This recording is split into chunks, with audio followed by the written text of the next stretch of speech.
ఇప్పుడు ఇందాక చెప్పారు మీరు ఎవరన్నా హీరోని కానీ ఎవరన్నా వ్యక్తిని కానీ మోసం చేశారంటే రవితేజ అని చెప్పారు. అలా మిమ్మల్ని ఎవరన్నా మోసం చేశారా ఇప్పటివరకు? చేశాడు సార్. ఎవరు? ఒక హీరో మేనేజర్ చేశాడు. ఓకే, ఎట్లా ఎట్లా ఇక మోసం చేశాడు అంతే, మోసపోయాను. చెప్పండి, ఫ్రాంక్లీగా చెప్తా అన్నారు. మళ్ళీ ఫ్రాంక్లీ అంటే ఇక మోసం చేశాడు అంతే, మోసం అంటే మోసం చేశాడు, ఫ్రాంక్లీగా చెప్తున్నా. ఇప్పుడు సినిమా చీట్ చేశాడు. సినిమా తీసిన ఒక హీరో మేనేజర్. ఎలా చేశారు? ఇక అన్ని విధాలా వాడుకున్నాడు మనని. ఆ రోజు మన అవసరం, మోసపోతున్నాం అని తెలిసి కూడా మోసపోయాను. అది గొప్ప ఆర్ట్. అది నాకు తెలిసి నేను మోసపోతున్నాను తెలిసి కూడా మోసపోయాను ఆ హీరో చేత. తెలిసి మోసం చేస్తున్నా అన్నట్టు నేను ఇప్పుడు రవితేజని తెలిసి మోసం చేసా చూడండి. అలాగే రవితేజ అనేవాడిని పాపం, రవితేజ అనేవాడిని చెప్పండి. రవితేజ అనేవాడు ఏదో ఒక పొలం కొన్నాను సార్. ఒక రవితేజకి ఒక పొలం ఇచ్చాను నేను, కొన్నాడు నా దగ్గర.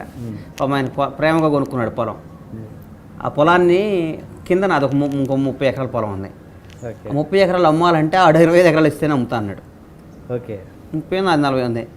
అప్పుడు రవితేజ దగ్గర పోయి అబద్ధం చెప్పి, అన్న నీదేదో గవర్నమెంట్ వాళ్ళు అక్విజిషన్ చేస్తున్నారు అమ్మేద్దామని. నమ్మాడు పాపం. నమ్మి ఇచ్చాడు. చాలా బాధపడ్డారు పాపం.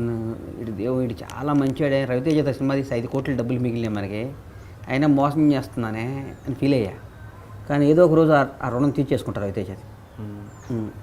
ఇదేనా మీరు చేసిన మోసం? అది మోసమే కదా సార్. అది మోసం కాదు. అది ఏంటి ఆయన రియాక్షన్ ఏంటి దానికి చెప్పంగానే? ఆయనకి ఈ తర్వాత తెలుసు అన్న నేను మోసం చేశాను నిన్ను అని చెప్పా. సారీ చెప్పా. గొప్పవాడు కాబట్టి నాకు తెలుసురా అన్నాడు అంతే. నన్ను ఎరా అంటాడు, నాకు తెలుసురా అన్నాడు. ఓకే, మొత్తానికి ఏంటి మోసం అని చెప్పన్నారు, చెప్పేశారు. చెప్పారంటే రవితేజ పాపం నిజాయితీ పడు కదా సార్ పాపం. ఆయనతో ఉన్న మీకు రిలేషన్ ఏంటి? ఆయన క్యారెక్టర్ గురించి ఆయన మీ రిలేషన్ చెప్పండి. అంటే కష్టపడి పైకి వచ్చిన 100% చిరంజీవి తర్వాత 100% ఈ రోజుకి కూడా డబ్బు విలువ తెలుసు నాకు. డబ్బుని ఇష్టపడేవాళ్ళు అంటే నాకు మోజు సార్ బాగా. డబ్బుని రెస్పెక్ట్ ఇచ్చేవాళ్ళు అంటే ఒక ఫ్యామిలీ, ఒక భార్య, ఒక పిల్లలు, ఒక అమ్మ, ఒక నాయన, వీళ్ళందరూ ఇట్లా ప్రేమగా చూసేవాళ్ళు అంటే నాకు ఇష్టం బాగా. అట్లా ఇండస్ట్రీలో చాలా తక్కువ మంది ఉండేది. ఒక ఫ్యామిలీ అంటే ఒక రవితేజ కది విపరీతంగా ఉంటాయి. వాళ్ళ అమ్మ నాన్నని, వాళ్ళ ఫ్యామిలీని బాగా చూస్తాడు. మేము ఆర్భాటాలు పోం సార్. మేము ఇన్ని చేసినా మేము ఆర్భాటాలు పోయి మా ఫ్యామిలీని బయటకు తీసి అట్లా చెయ్యం. మా స్టైల్ అది, బేసిక్గా మా స్టైల్ అది. మేము ఎక్కడికి మా ఫ్యామిలీతో మేము బయటికి రాం. ఓకే, మా పక్కా పల్లెటూరు కల్చర్ మాది. ఇంకా అంటే అలా వెళ్ళే వాళ్ళు తప్పనా మీ ఉద్దేశం? తప్పని నేను అన్ను, మాకు అలవాటు రాలా ఇంకా. ఓకే, నేను తప్పని నేను ఎందుకంటా సార్, మేము అంత పెరగలేదు అనుకుంటా నేను. ఓకే, మాది ఇంకా అంత స్థాయి కాదేమో అని ఫీల్ అవుతాను నేను. నేను ఒకటి తప్పు ఒప్పులు చెప్తాను నేనే ఉంటాను సార్. బండ్ల గణేష్ మా వాళ్ళు అడిగితే అది రవితేజ వే ఆఫ్ లివింగ్.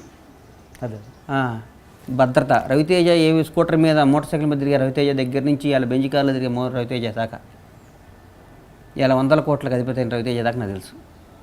ఇద్దరం కలిసి ఒక మెస్లో భోజనం చేసిన రవితేజ దగ్గర నుంచి నాకు తెలుసు. ఒక మంచి ఇన్సిడెంట్ని షేర్ చేసుకోండి మీ ఇద్దరు. ముందు నుంచి మాకు చిన్న చిన్న వేషాలు వేసేటప్పుడు మనసు ఇచ్చి చూడు, మనసులో మాట, సింధూరం సినిమాలో కూడా నేను 4 రోజుల పోయి తర్వాత వచ్చాను అనుకో షూటింగ్కి వెళ్ళి. ఎన్ని తెలుసు నాకు. ఎందుకు వచ్చారు? అప్పుడు ఇది ఈవి సత్యనారాయణ గారి సినిమా వేషం వచ్చింది. నేను ప్రేమిస్తున్నాను సినిమా. ఈవిగా దాంట్లో పెద్ద వేషం లైఫ్ వస్తుందని వచ్చాను. ఏది? జడి చక్రవర్తి సినిమా. జడి చక్రవర్తి. నేను ప్రేమిస్తున్నాను. Okay, okay, okay. ఏం చెప్పండి, ఇన్సిడెంట్ చెప్పండి. రవితేజ గారు మీ మధ్య నాకు మంచి ఇన్సిడెంట్ చెప్పండి. గుర్తు ఎలా ఉన్నాయి సార్ నాకు. ఒక్కటి చెప్పండి.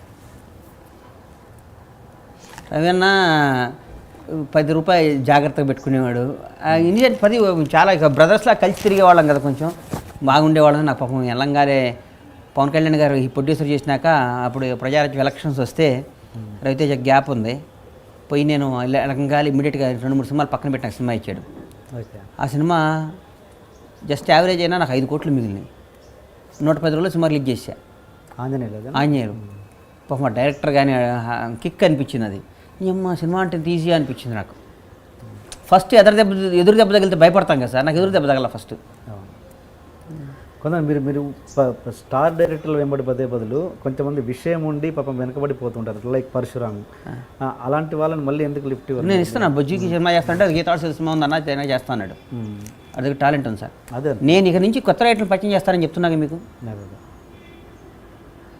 చూస్తున్న మన డ్రీమ్ ఐ డ్రీమ్ వాళ్ళ ప్రేక్షకుల సాక్షిగా టిఎన్ఆర్ సాక్షిగా అందరికి చెప్తున్నా, కొత్త డైరెక్టర్ని పరిచయం చేస్తా, చిన్న సినిమాలు తీస్తా.